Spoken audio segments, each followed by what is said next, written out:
സ്വാർത്ഥതയും അത്യാഗ്രഹവും നമ്മുടെ മനസ്സിൻ്റെ ഏറ്റവും വലിയൊരു അർബുദമാണ്.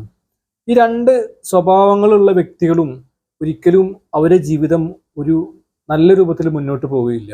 നമുക്കൊരു കഥയിലേക്ക് പോകാം. ഒരു ധനികനായിട്ടുള്ള ഒരു കർഷകൻ, ആ ധനികനായിട്ടുള്ള കർഷകനോട് ഒരു വ്യക്തി പറഞ്ഞു, നിങ്ങൾക്ക് ഇഷ്ടം പോലെ ഭൂമി ഞാൻ തരാം, നിങ്ങൾ ഒറ്റ നിബന്ധന മാത്രമുള്ളൂ, നിങ്ങൾ സ്റ്റാർട്ട് ചെയ്യുന്ന സ്ഥലത്ത് നിന്ന് നിങ്ങൾ എത്ര ദൂരം യാത്ര ചെയ്യുന്നു അത്തരം ഭൂമികൾ നിങ്ങൾക്ക് ഫ്രീ ആയിട്ട് തരാം എന്ന് പറഞ്ഞു. എവിടുന്ന സ്റ്റാർട്ട് ചെയ്യുന്നത് അവിടുന്ന് നിങ്ങൾക്ക് എത്രയും ദൂരം പോകാം, പക്ഷെ 6 മണിക്ക് മധ്യാഹ്നത്തിന് മുന്നേ തന്നെ ഇവിടെ തിരിച്ചു വരികയും വേണം എന്ന് പറഞ്ഞു.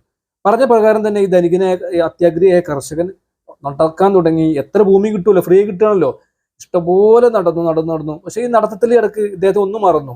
തിരിച്ചു വരുന്ന സമയത്തെ കുറിച്ച് ഇയാൾക്ക് ബോധം പെട്ടെന്ന് മറന്നു. കാരണം എന്താന്ന് പറഞ്ഞാൽ ഇഷ്ടംപോലെ നടക്കുമ്പോൾ സ്ഥലം കിട്ടുമല്ലോ, പക്ഷെ തിരിച്ചു വരുന്ന സമയം മധ്യാഹ്നത്തിന് മുന്നേ തിരിച്ച് വന്ന സ്റ്റാർട്ടിങ് പോയിന്റിൽ എത്തണം. ആ ഒരു നിബന്ധന അയാൾ പെട്ടെന്ന് മറന്നു. പിന്നെ അയാൾ തിരിച്ചു വരാനുള്ള സമയമായി. തിരിച്ചു വരുന്ന സമയത്ത് ഒരുപാട് ടെൻഷൻ അടിച്ച് തിരിച്ചു വരുന്നത്, അത് 6 മണിക്ക് മുന്നേ തന്നെ സ്റ്റാർട്ടിംഗ് പോയിന്റിൽ എത്തണല്ലോ. അങ്ങനെ വളരെ അത്യാഗ്രഹത്തോടു കൂടി വളരെ ബുദ്ധിമുട്ടുകൊണ്ട് ഓടി തിരിച്ചു വന്ന്, പക്ഷെ പറഞ്ഞ മധ്യാഹ്നത്തിന് മുന്നേ 6 മണിക്ക് മുന്നേ തന്നെ പക്ഷെ ഇയാള് സ്റ്റാർട്ടിംഗ് പോയിന്റിൽ എത്തി. പക്ഷെ ഒരു എത്തിയ സമയത്ത് തന്നെ അദ്ദേഹം അവിടെ തളർന്ന് വീണ് മരണത്തിലേക്ക് പോവുകയും ചെയ്തു. പക്ഷെ സ്ഥലത്തെത്തി, പക്ഷെ അയാൾക്ക് 6 അടി മണ്ണ് മാത്രമേ അവിടെ കിട്ടിയുള്ളൂ. ഈ പറഞ്ഞു വരുന്നതിന്റെ അർത്ഥവത്തായ കഥ എന്താന്ന് പറഞ്ഞാൽ, ഒരു സ്വാർത്ഥനിക്ക് പറ്റിയ ഒരു പരാജയം, അപജയമാണ് നമ്മൾ കണ്ടത്.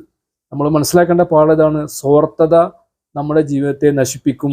ജീവിതത്തെ മാത്രമല്ല, ഒരു സമൂഹത്തെ മാത്രം നശിപ്പിക്കുമെന്നാണ് കഥ നമ്മളെ പഠിപ്പിക്കുന്ന ഏറ്റവും മനോഹരമായ പാഠം.